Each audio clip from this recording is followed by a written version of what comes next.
In Lebanon, there is a growing realization that Israel cannot lose this war, and is in fact already closing on the annihilation of Hezbollah. The IDF is conducting relentless strikes on the Dakhia district of Beirut and destroying many of Hezbollah's capabilities in other parts of the country of Lebanon. At the same time, Israeli diplomats are having discussions with the internationally recognized government of Lebanon to bring about a ceasefire and neutralization of Hezbollah. In Iran, reports have surfaced that a successor has secretly been chosen for 85-year-old Supreme Leader Ayatollah Ali Khamenei. Meanwhile, in the Gaza Strip, Hamas is crumbling, and a smaller terrorist group, the Palestinian Islamic Jihad, is trying to pressure Israel into agreeing to a hostage release deal. There's a lot to talk about today, so let's dive into the details.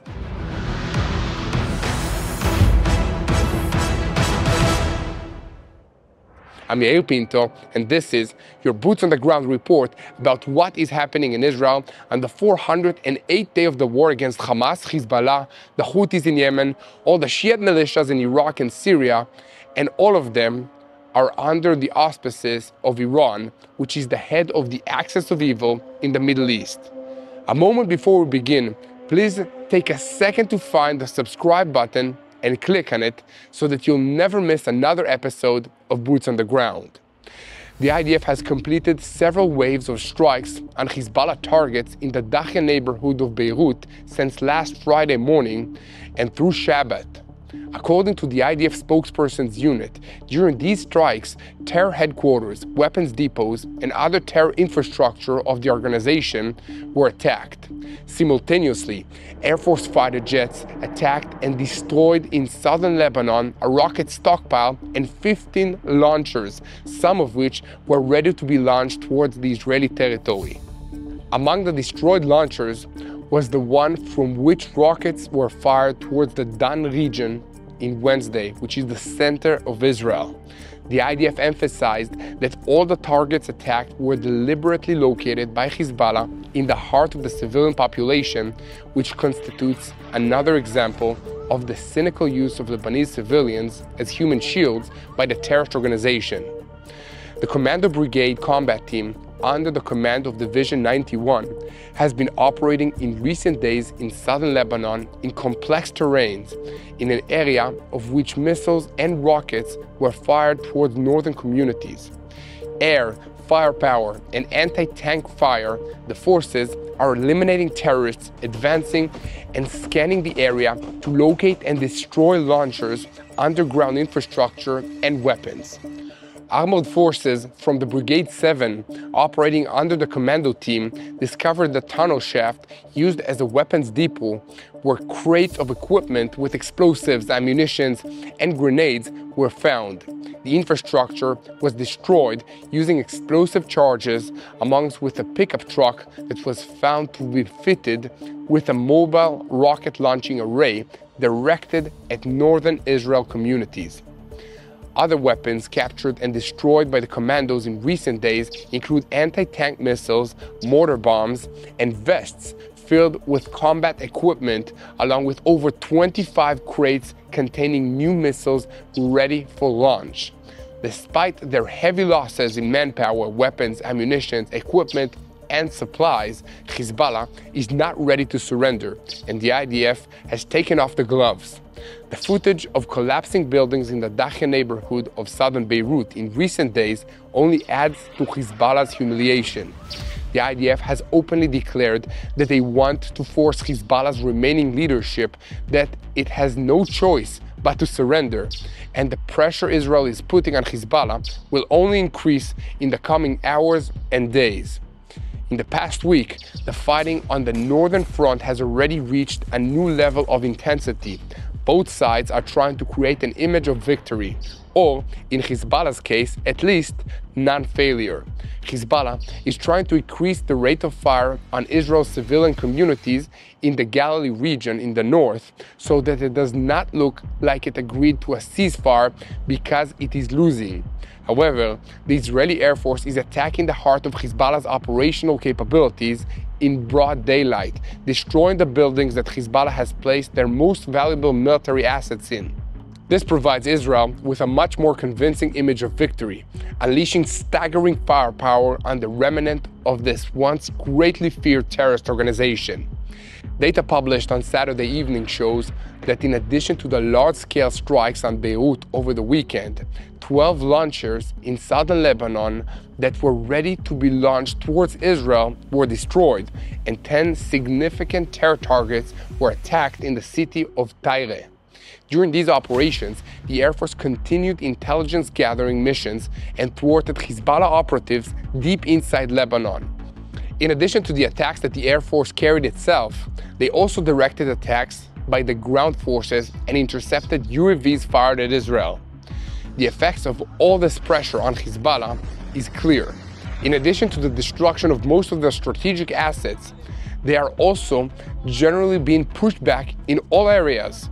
Since the beginning of the IDF's ground incursion into southern Lebanon in late September, an estimated 2,250 of its fighters have been eliminated, with thousands more wounded and even a few taken prisoner. Most of its tunnels, bunkers, fighting positions, and rocket launcher sites near the border have been demolished.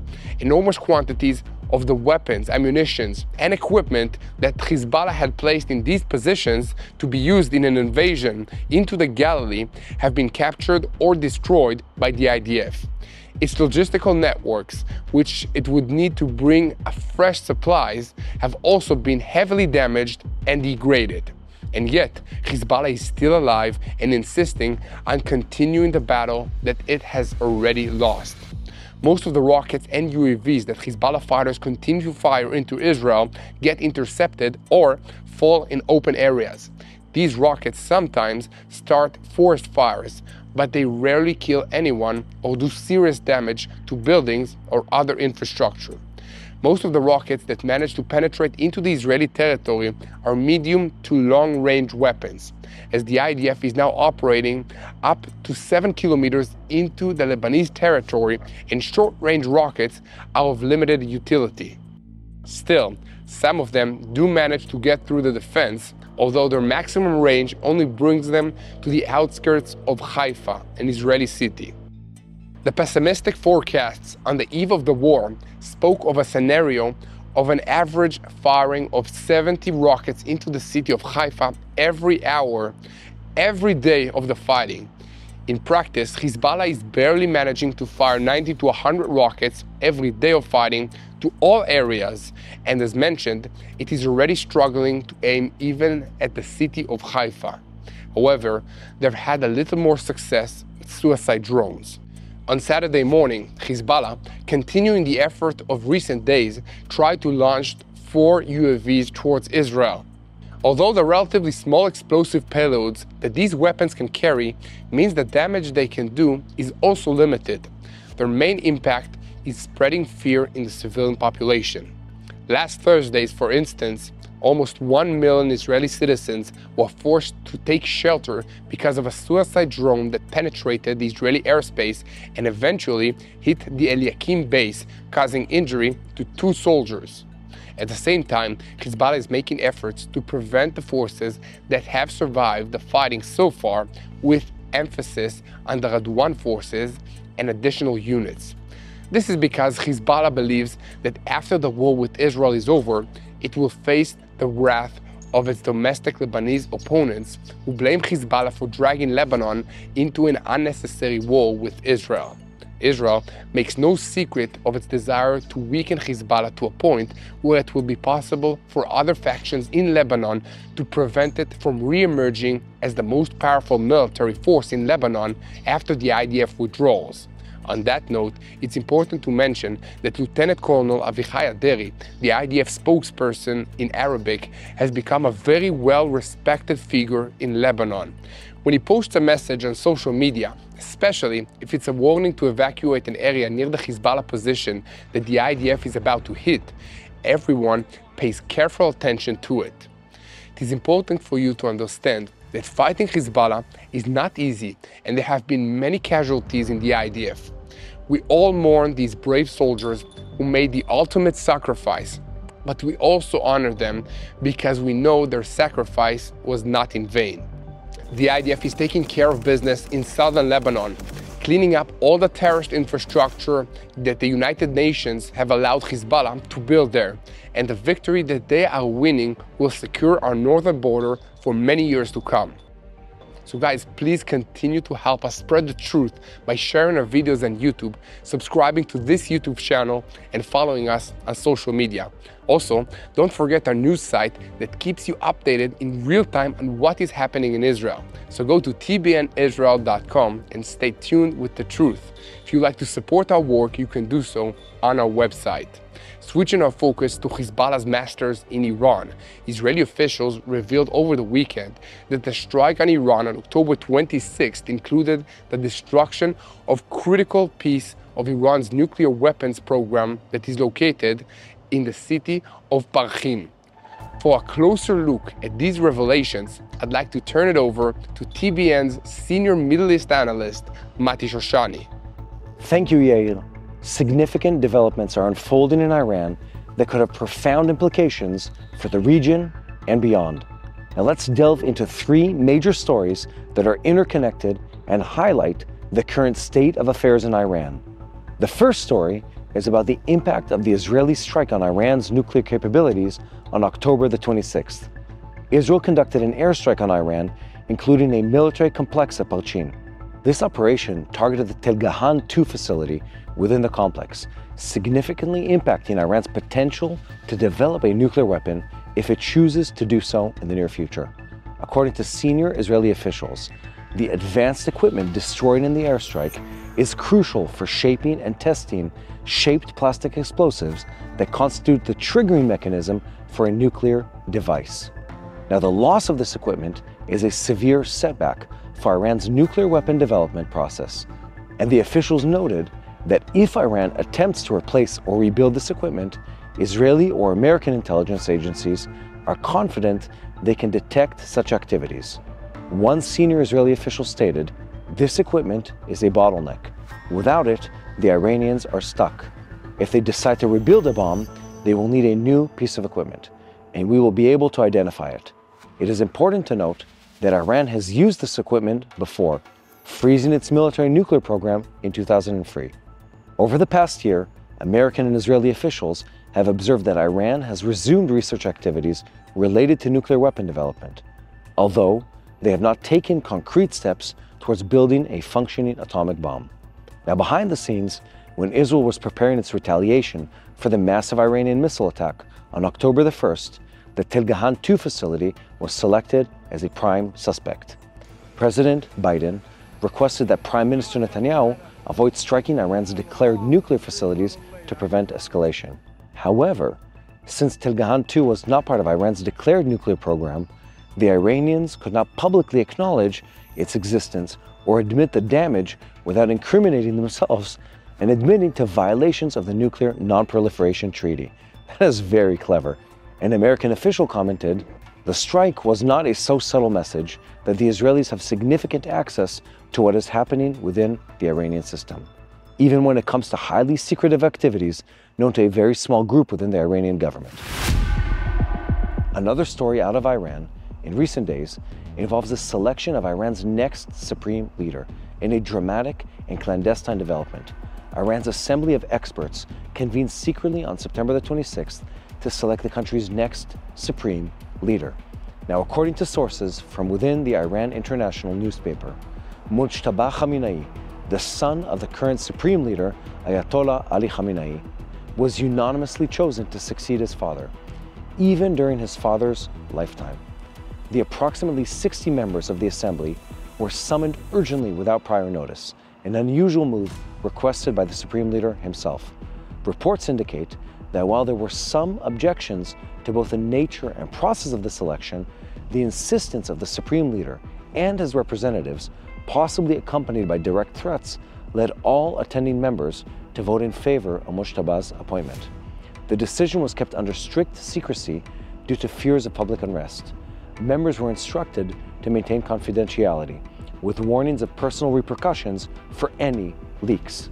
And indeed, the information was kept hidden for 5 entire weeks.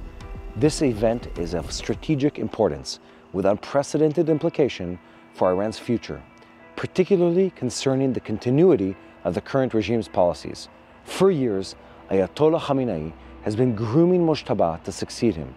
In the past 2 years, he has granted his son greater involvement in decision-making processes and the management of various state affairs, aiming to solidify his position despite Mojtaba's lack of official experience or professional background.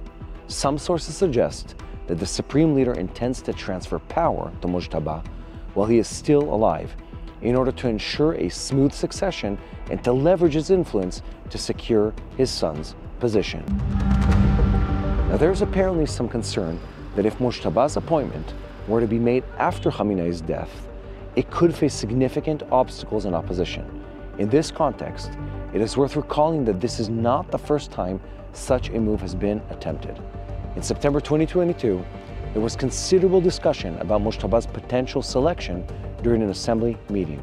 However, back then, the process appeared to halt following widespread protests triggered by the death of Mahsa Amini, a young Iranian woman who was detained and allegedly tortured by Iranian authorities. Interestingly, Mojtaba ceased giving religious lectures via Zoom on September the 22nd, which many interpret as a step towards assuming the leadership role. Just 4 days later, the assembly convened to finalize his selection.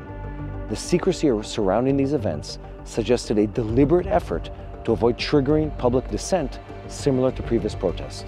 To sum it up, let's take a look at the broader implications and regional context of these events. Iran's pursuit of defensive measures, such as building a massive tunnel complex underneath Tehran to protect regime officials from possible airstrikes, indicated determination to continue its strategic program despite external pressures.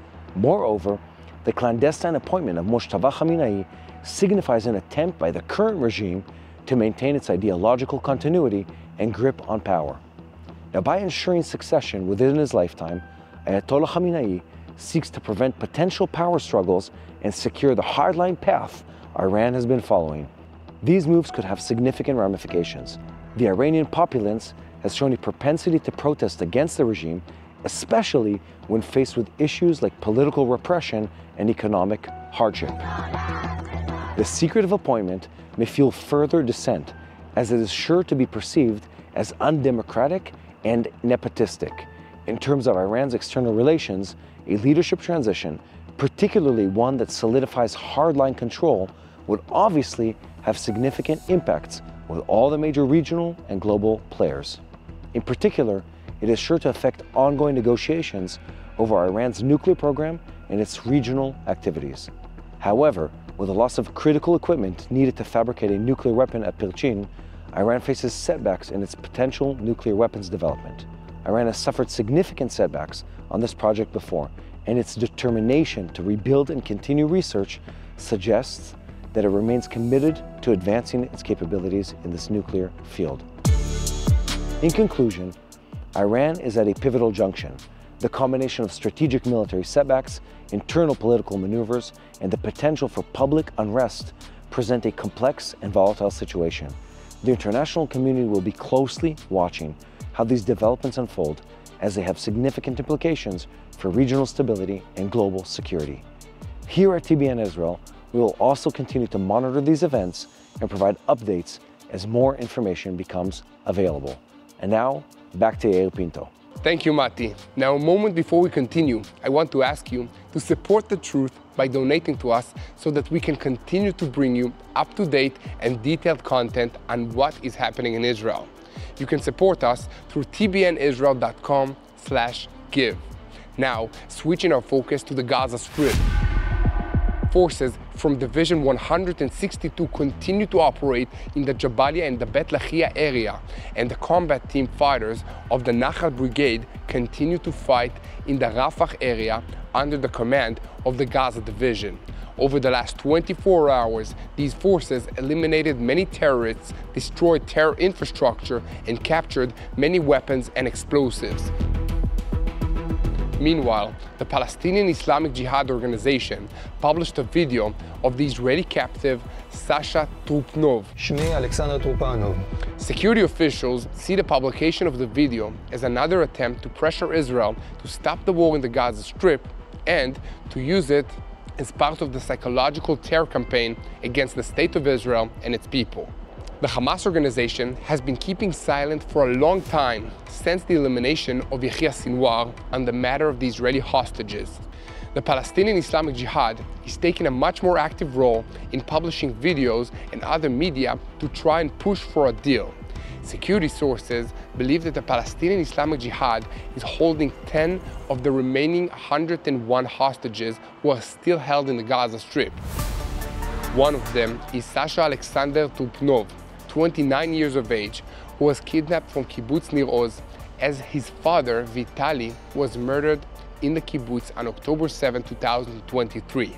The publication of the latest video of Trupnov comes 2 days after a previous video of Sasha was published on social media networks. This time, in the background of Sasha Trupnov's words, a picture of Shas chairman Aryeh Deri is seen behind him in the video, and the words are also directed at him.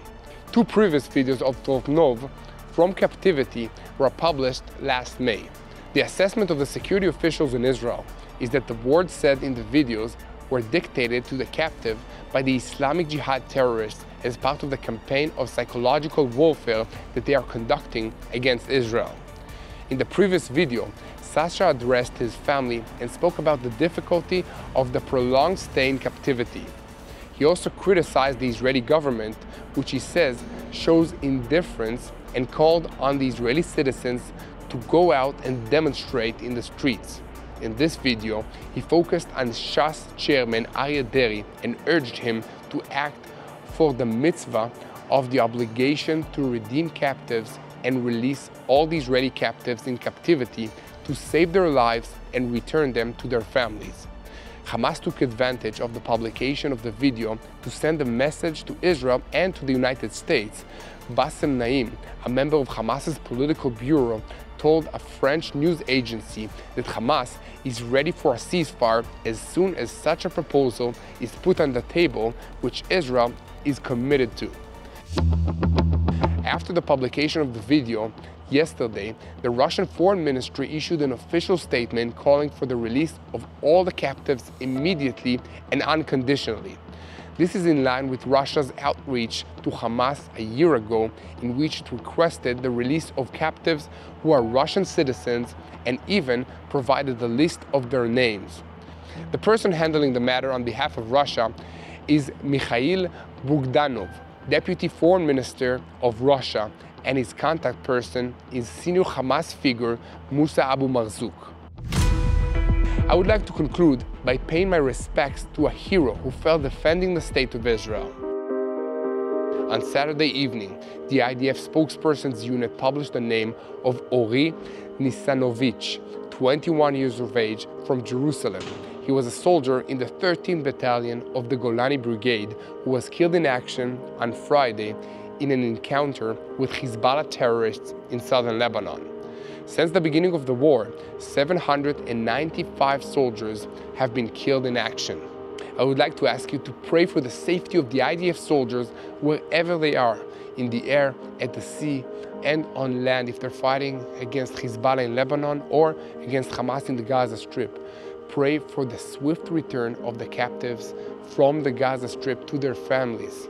Please continue to pray for the peace of the people of Israel, and most importantly, don't forget to pray for the peace of Jerusalem, and together we will win this war.